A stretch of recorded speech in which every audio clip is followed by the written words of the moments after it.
Welcome back. Today I want to talk to you about a game released for the Mega Drive that you don't really hear a lot about in the West, and that is Twinkle Tale. So let's take a closer look.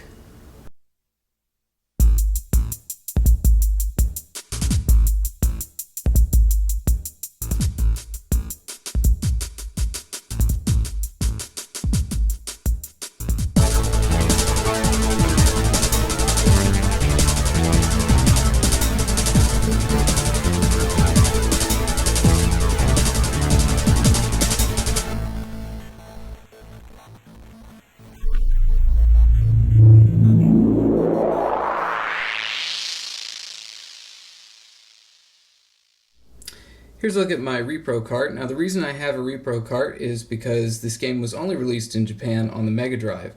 And so it just is easier for me to get a repro Genesis cart here. Also, it has all of the text translated into English, which is, I think, great for this game because there is a pretty robust storyline.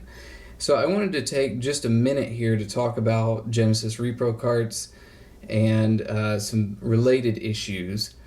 If you want to find these, Google is your friend. I'm not going to tell you exactly where to find them because they are, technically bootleg.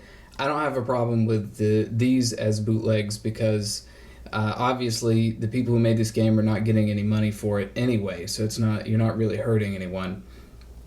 But at any rate, definitely Google, Sega Genesis repro carts or something of that nature, and you can find people selling these on forums and various places like that. Now you can also find these on eBay very frequently, and they're incredibly overpriced. And the people who are selling them are sort of pretending as if these are really, really hard to find. So, just look around a bit. Forums are the best place to go. And I think there's even an Etsy shop that sells these. And so for the cart alone, which is what I got just because, it takes up a lot less space, and they don't have manuals for these anyway, so the clamshell wasn't really all that important to me. But for the cart only, you're looking at about $30 is a reasonable asking price, and for the cart and the case with artwork and everything, it's usually about $40. So definitely keep an eye out for those, and don't be dumb and buy them for ridiculous prices off of eBay.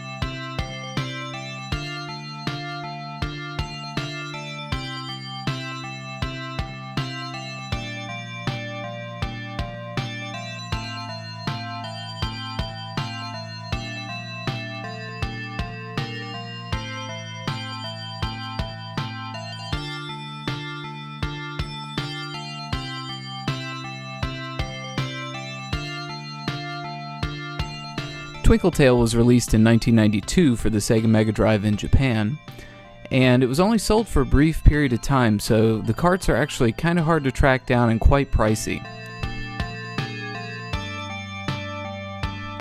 As I said before, there's a pretty heavy story element to the game, and this is one reason you might want to go with a repro cart, because everything has been translated into English, so you'll actually get the storyline instead of just having to kind of guess at what it might be.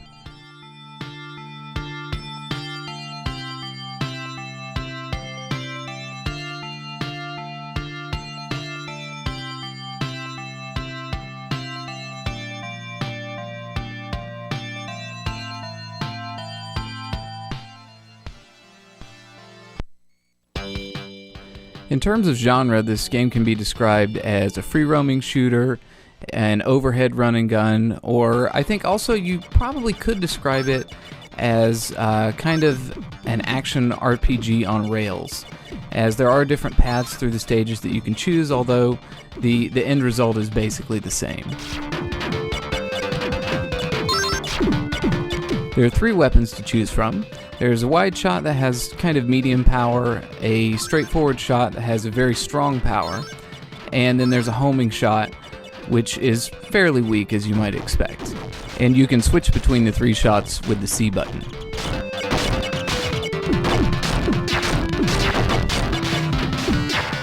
Each of these 3 shot types can be leveled up by picking up little stars like I just did there.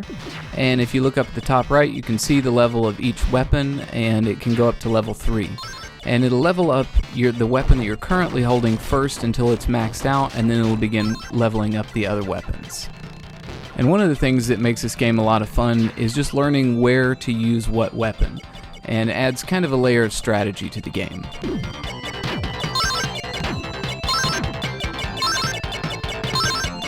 You can also hold up to 3 bombs at a time, and you pick those up during the stages, and they're pretty generous with these, so don't hesitate to use one if you need to. And the bombs come in 2 different types. You can see on the right hand side below the weapon levels, I've got 2 different types of bombs that I'm holding there. The circular one, or I guess rather the fire one since that's first, kind of clears the whole screen like that, and then if you use the circular one, it actually sort of fires these large energy balls that then home in on your enemies.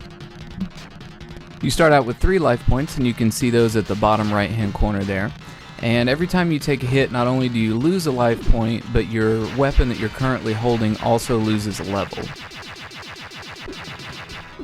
At the end of each stage, you meet up with a wizard. Are they wizards? I don't know, they're guys dressed like wizards, so I guess that's good enough for me.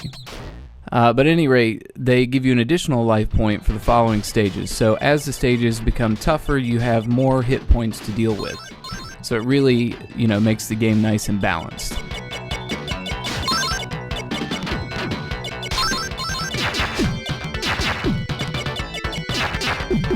There's a lot of variety to the stage designs, and honestly, they all look really beautiful.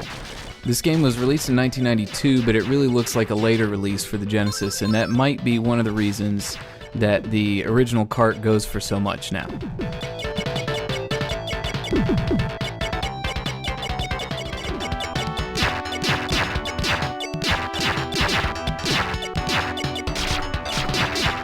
In addition to the free roaming stages, there's also a more traditional vertical shoot 'em up stage here.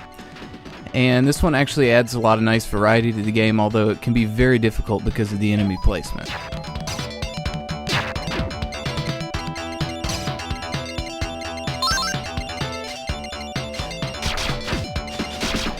I should mention I planned to get this video out just a little bit sooner, but unfortunately all of the original footage that I recorded is in black and white.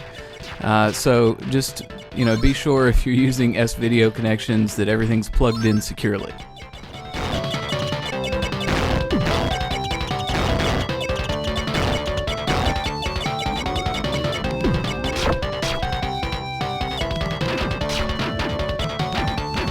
Most of the stages contain bonus rooms that have lots of items that can help you along your way, and especially if you need to get powered up or something like that. But they are guarded, and in the later stages it can be quite hectic getting through some of these rooms.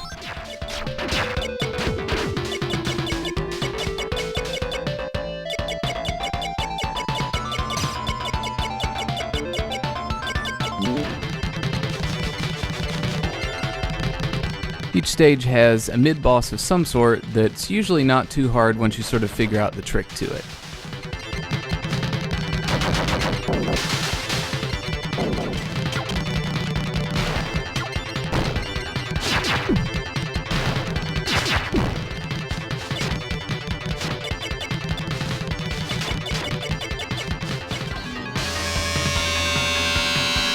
Here's a look at some of the boss battles, and of course, you'll have to learn strategies to defeat each boss, and also don't be afraid to use your bombs in these cases.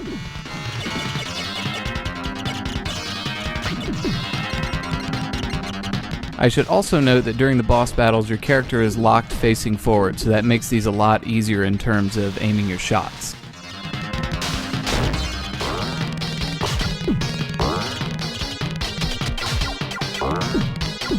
The spider boss is one of my favorites, really only because when you kill it, its legs fall off, and I don't know why that amuses me so much, but it does.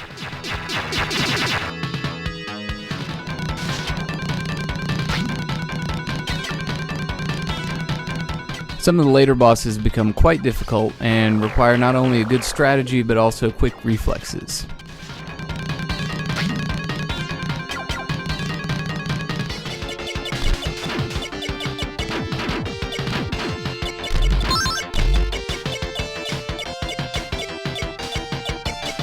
The stages become much more difficult as you go along, and sometimes, as you can see here, it's actually easier just to outrun some of the enemies rather than to try to stay and fight all of them. And this brings up another point that comes up in a lot of shoot-'em-ups especially, which is the issue of recovery.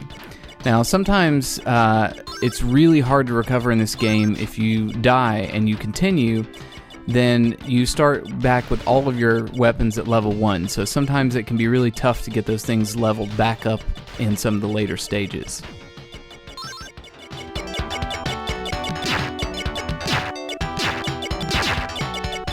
The flying stage can be particularly difficult to level up your weapons as you're trying to juggle, which weapons to use versus which ones to level up and this sort of thing.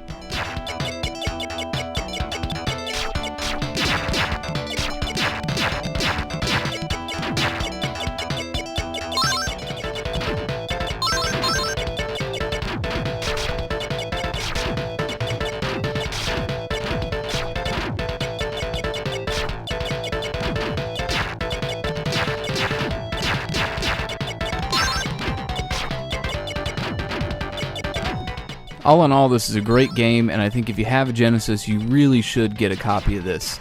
And for $30 for a repro, I really think it's something that can't be missed.